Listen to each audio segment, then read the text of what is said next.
जी अस्सलाम वालेकुम। प्रजाति किताब के चैनल में आपको वेलकम करते हैं।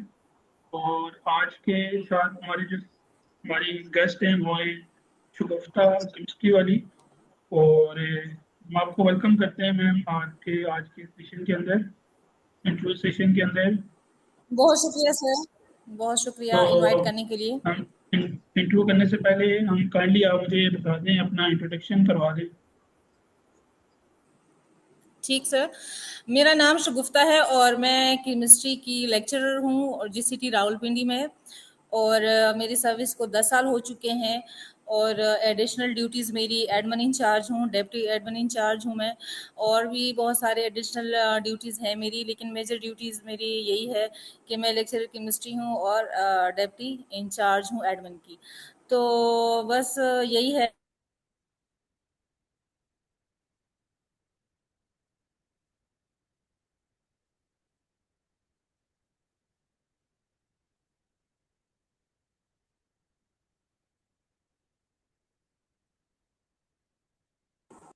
आपको आवाज आ रही है तैयब अल्ताफ सर?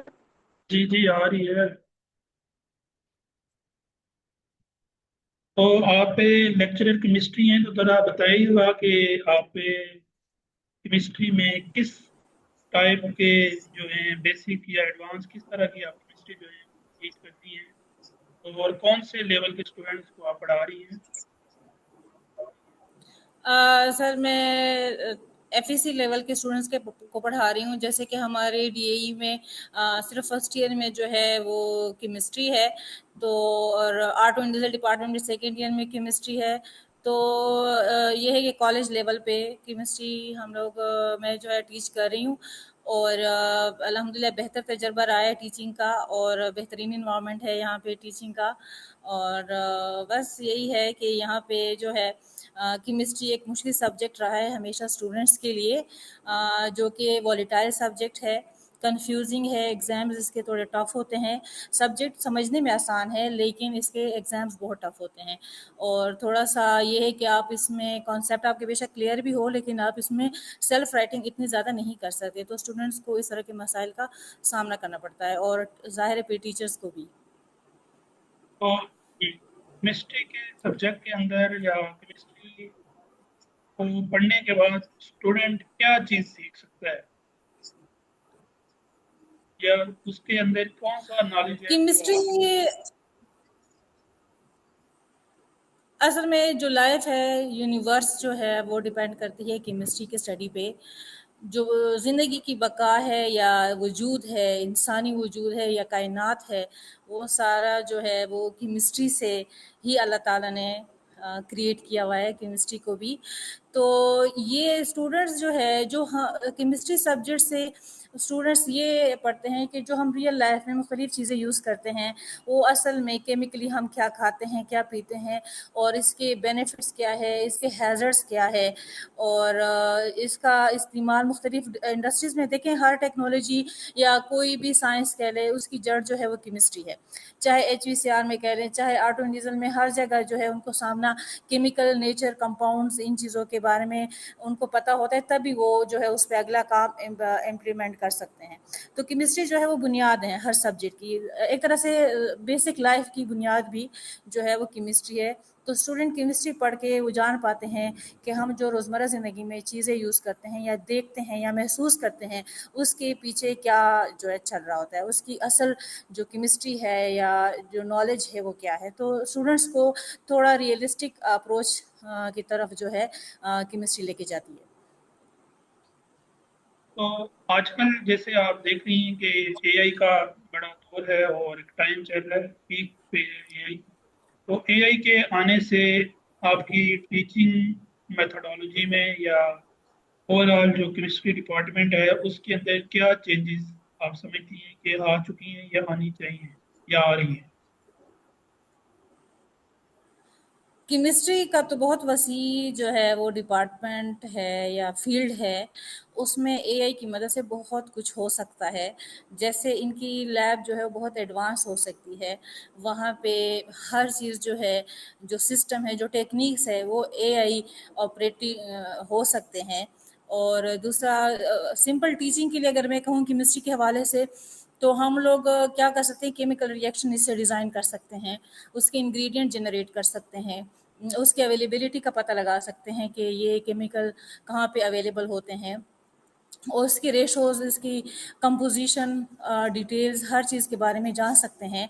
और अगर टीचर या स्टूडेंट्स को कोई भी कॉन्सेप्ट अंडरस्टैंड करने में मसला है, तो वो भी हम एआई की हेल्प लेके थोड़ा बहुत क्लियर कर सकते हैं। दूसरी बात ये कि बीइंग अ टीचर मुझे इसका ये फ़ायदा है कि मैं नोट्स बना सकती हूँ स्टूडेंट्स के लिए। एआई की मदद से मुख्तलिफ केमिकल मॉडल्स दिखा सकते हैं, केमिकल बॉन्डिंग दिखा सकते हैं, मॉलिक्यूल स्ट्रक्चर दिखा सकते हैं, वो भी 3 डायमेंशनल स्ट्रक्चर्स में और डिफरेंट डायमेंशंस में भी दिखा सकते हैं। और स्टूडेंट्स जो है वो देख सकते हैं कि किस तरह जो है वो, मतलब एक रिएक्शन की हम वीडियो इस तरह भी दिखा सकते हैं कि किस तरह से एक रिएक्शन जो है वो बनता है या टूटता है, कौन सा बॉन्ड बनता है, कौन सा टूटता है। ये सारी चीज़ें हम उनको इस तरीके से दिखा सकते हैं ताकि वो उनके कॉन्सेप्ट्स और क्लियर हो और उनको ज़्यादा रटे लगाने की ज़रूरत ना पड़े। और हम जो है प्रेजेंटेशंस बना सकते हैं स्टूडेंट्स के लिए। तो वीडियोस बना सकते हैं कैनवा पे इनके लिए, और कैनवा की मदद से पोस्टर्स बना सकते हैं। बहुत सारी चीज़ों में ये हेल्पफुल है, लेकिन ये ज़रूर है कि ये चीज़ें टाइम कंज्यूमिंग है। ये तो है, टाइम तो आप नई चीजें लर्न करने के लिए मतलब जैसे आपने देखा होगा कि आजकल ग्रीन केमिस्ट्री की बात होती है, इको फ्रेंडली केमिकल्स और इस तरह की जीरो वेस्टेज मैन्युफैक्चरिंग की बात होती है। तो इस पे क्या एडवांसमेंट है केमिस्ट्री के अंदर, या आप स्टूडेंट को कैसे गाइड करते हैं? अ, आपके सॉरी सर, आप अगर अपना क्वेश्चन रिपीट कर लें तो अच्छा होगा, मुझे बीच में आपकी आवाज़ नहीं आई। अच्छा, ग्रीन केमिस्ट्री की बात होती है ना, इको फ्रेंडली केमिकल्स और ऐसे केमिकल्स जिनमें जीरो वेस्टेज हो, जो कि इन्वायरमेंट को क्या करें, हार्म होने से बचाते हैं या पोल्यूशन जो होते हैं उससे वो बचाते हैं। उसके अंदर केमिस्ट्री की क्या एडवांसमेंट है, और उस पर आप क्या समझती हैं कि आप कैसे अपना रोल प्ले कर सकती हैं?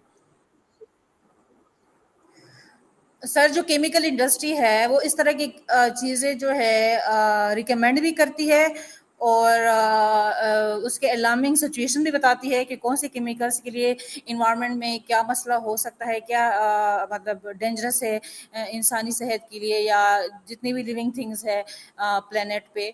तो ये है कि हम लोग इस तरह कर सकते हैं कि इन्वायरमेंट फ्रेंडली जो है हमारे पास इसके बने, जिस तरह जो रिसाइकल हो सके, इस तरह की, जिस तरह पुराने ज़माने में ऑर्गेनिक चीज़ें यूज़ होती थी, तो ऑर्गेनिक चीज़ें जो है वो जल्दी रिसाइकल हो जाती है, डिकम्पोज हो जाती है, बजाय इसके कि हम इनऑर्गेनिक या इंडस्ट्रियल केमिस्ट्री की तरफ जाएं जिसमें बहुत इस तरह जैसे पॉलीमर्स वगैरह यूज़ होते हैं, तो उसको उसकी डिकम्पोजिशन मुश्किल से होती है।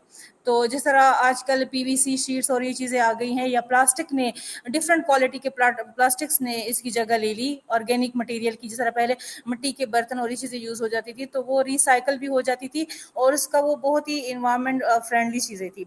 लेकिन जो इसकी चीज़ें मज़ीद चीज़ें आ रही हैं इसकी रिप्लेसमेंट में, तो वो ज़्यादातर इस तरह की प्लास्टिक भी है जिसको आप रिसाइकल नहीं कर सकते। वो जल जाते हैं, रॉक बन जाते हैं, पोल्यूशन काज करते हैं, एयर पोल्यूशन, सॉइल पोल्यूशन। ठीक है, तो ये चीज़ें जो है हमेशा अवॉइड की जाती है। तो केमिकल इंडस्ट्रीज में इस तरह के बेतहाशा फ्रेंडली है, लेकिन जिस तरह के आजकल के टाइम में किसी के पास टाइम कम है और लोग जो है वो लॉन्ग लास्टिंग चीज़ों की डिमांड करते हैं, तो फिर जो बिजनेस इंडस्ट्री है हमारे पास, तो वो ज़्यादातर इन चीज़ों को तरजीह नहीं देते जो इन्वायरमेंट फ्रेंडली हो। अच्छा, तो आप उनसे डी वालों को पढ़ा रही हैं, उसमें केमिस्ट्री एज अ सब्जेक्ट है, लेकिन अगर कोई एक स्टूडेंट है जो केमिस्ट्री को एज अ कैरियर लेके जाना चाह रहा है, तो उसके लिए क्या अपॉर्चुनिटीज हो सकती हैं, अगर कोई बीएस केमिस्ट्री या बीए केमिकल इस तरह की फील्ड के अंदर जाता है? अच्छा, करियर के हवाले से अगर हम लोग केमिस्ट्री का देखें तो केमिस्ट्री का हमेशा से स्कोप जो है वो टॉप पे रहा है, लेकिन हमें सिर्फ इसमें ये नहीं देखना चाहिए कि गवर्नमेंट जॉब है तो ये है। तो इस तरीके से अगर आप स्टूडेंट सोचेंगे या कोई भी सोचेगा कि फिर उनको तो कोई अपॉर्चुनिटी नज़र नहीं आएगी। लेकिन केमिस्ट्री की जो इंडस्ट्री है उसका फार्मेसी में भी है, उसमें उसकी एटॉमिक एनर्जी में भी है, उसकी हॉस्पिटल्स में भी है, उनके स्कूलों में भी है, हर फील्ड में वो जा सकते हैं, चाहे वो फील्ड वर्क करना चाहे, चाहे वो टीचिंग करना चाहे, है, हर फील्ड में जा सकते हैं। उसमें इसकी कितनी सारी इंडस्ट्रीज बनी हुई है केमिकल इंजीनियरिंग की, तो केमिकल इंजीनियरिंग आप इसमें कर सकते हैं। और अगर आप सिंपल सिर्फ पढ़ना भी चाहते हैं, बीएस करना चाहते हैं, एमफिल करना चाहते हैं, तब भी आपके पास बहुत सारे वो एग्रीकल्चर में इसकी बहुत डिमांड है, फार्मेसी में, हॉस्पिटल्स में, और तो छोड़े ये कॉस्मेटिक्स जो इंडस्ट्री है उसमें भी इसकी बहुत ज़्यादा है, टेक्सटाइल में, केमिकल इंजीनियर्स हो गए या केमिस्ट्री सब्जेक्ट के जो लोग हो गए, उनकी डिमांड हर जगह ज़्यादा है। और ये डिपेंड करता है कि आपकी कैपेबिलिटी कितनी है। तो मैं ज़्यादातर लोग जो है इस तरह का तासुर उनको मिलता है कि इतना पढ़ के कुछ नहीं मिलता, ये इन चीज़ों पे डिपेंड नहीं करता। आपकी खुद की विलिंगनेस होनी चाहिए आगे बढ़ने की, तो अपॉर्चुनिटीज़ बहुत है। आप फ्यूचर में कोई अगर मिस्ट्री को एज करियर चूज करना चाह रहे हैं तो उसको क्या सजेशन देंगे? सर रिपीट कीजिएगा। अगर कोई केमिस्ट्री को फ्यूचर में एज करियर चूज करना चाह रहा है तो उसको आप क्या सजेशन देंगी? उनके लिए सजेशन ये है कि मोस्ट वेलकम। और क्या सजेशन दे सकते हैं कि ये केमिस्ट्री कैरियर के तौर पे एक बेहतरीन सब्जेक्ट है। इसमें जो है एक तो बहुत ही प्रिसाइज नॉलेज है इसमें, और इसके अपॉर्चुनिटीज़ इस तरह भी बढ़ सकती है, आपकी अपनी की एबिलिटी भी बढ़ जाती है कि उसके लिए। और कैरियर के तौर पे बहुत बेहतरीन सब्जेक्ट है, पढ़ाते हुए मज़ा आता है इसका।